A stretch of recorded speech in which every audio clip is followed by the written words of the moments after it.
All right, let's talk about the push-up. Don't mind my awesome socks. All right, so the push-up seems like a very basic movement. Why do we need to talk about it?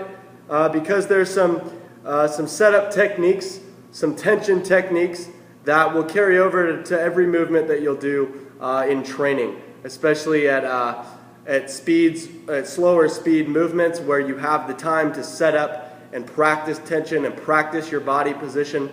And then when you're moving for various sports at full speed, hopefully the time you put in the gym setting up will carry over and it'll become habit.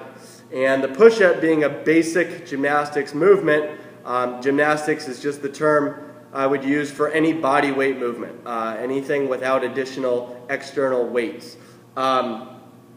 It's very basic, and so it's a good place to practice these setup techniques, okay? The first of these techniques is tight abdomen, okay? Pull in that navel in tight, rib cage down in a neutral position, abs rock hard as though you're bracing for a punch, okay? Second with that is tight glutes.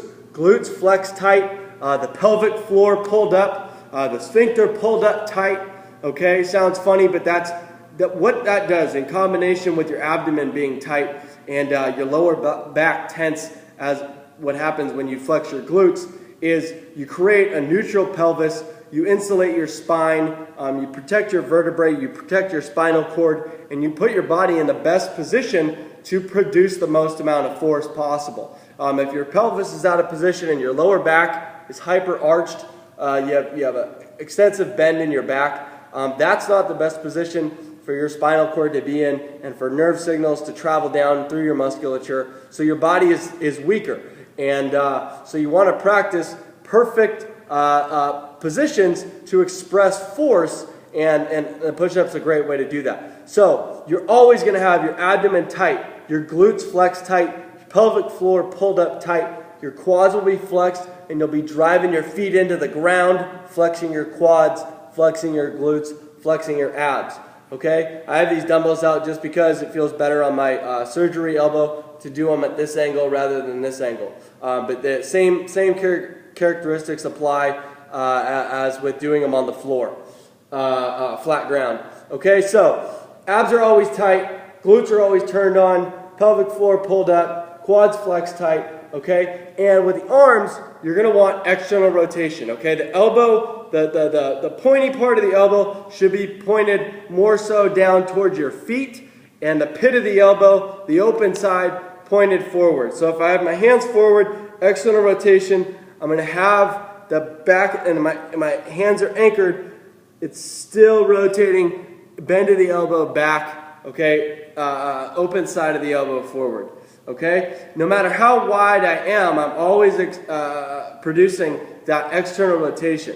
Okay, obviously if you're doing diamond push-ups or something like that, you're trying to isolate different muscle groups. That's a different thing. We're talking about regular push-ups. Okay, so external rotation, that's going to bring your lats into play. It's going to pull your shoulders into a better position, your scapula into position. It's going to protect your shoulders. If you've ever had shoulder injuries, you're going to have a better shoulder position. And this will carry over to all your pressing, your bench pressing, even your overhead pressing. Okay? So, abs tight, glutes tight, pelvic floor up, legs flexed tight, external rotation. Okay? So, as long as you produce that external rotation at the top, as you come down, you'll naturally come out of that external rotation, but then you'll finish at that external rotation again. So, you're putting your body in the best position at the top. You're maintaining your trunk all the way down and all the way up, and then you're finishing in that best position again.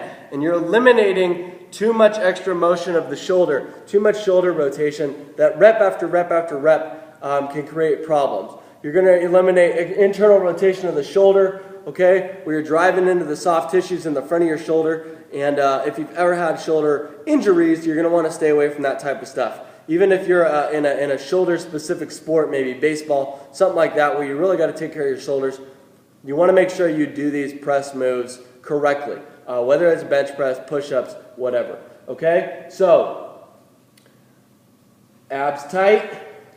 Okay? Notice I'm not hyperextended here. I'm not up top, okay? Abs flex tight, glutes flex tight, okay? Quads flex tight, arms at external rotation. Now, I'm lowering my chest between my hands.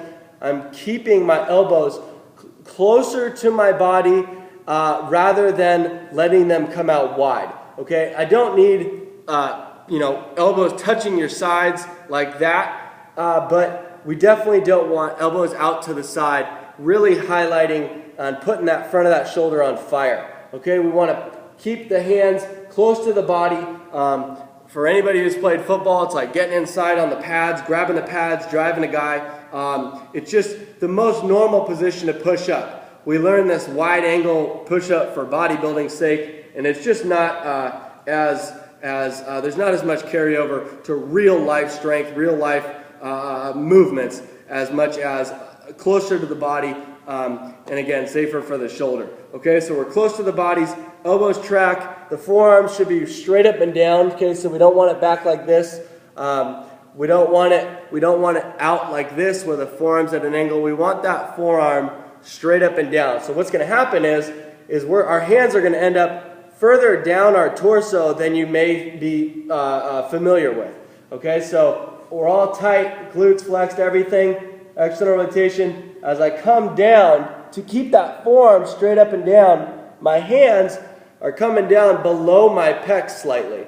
Okay, not much, just slightly, and that depends on the length of your arm from shoulder to elbow. The longer that distance is, the further down your hands will be, because that's what you're going to have to do to keep your forearm straight up and down.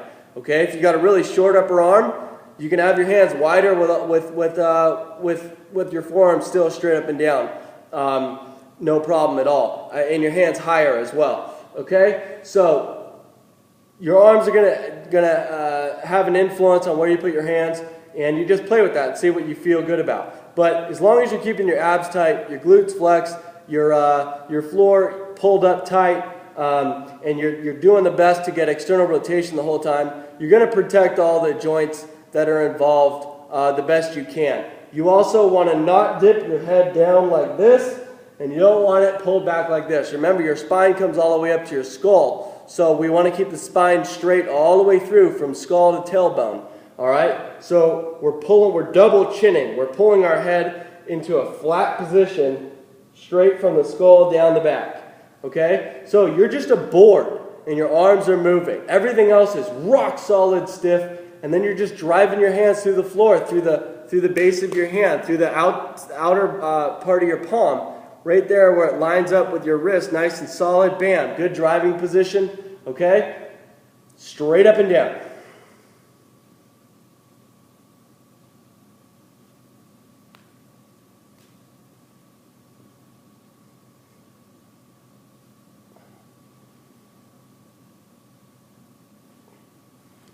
Okay, that's the push-up. Obviously, I spent the most time on tension, and that's on purpose. The tension portion of the push-up, your body tension, your rigidity, all those things are going to carry over to all the other movements, and so you really want to get good at those. Driving, always locking out your arms at the top. Obviously, my hat was hitting the ground, and I'm on dumbbells, but always touching your chest to the ground.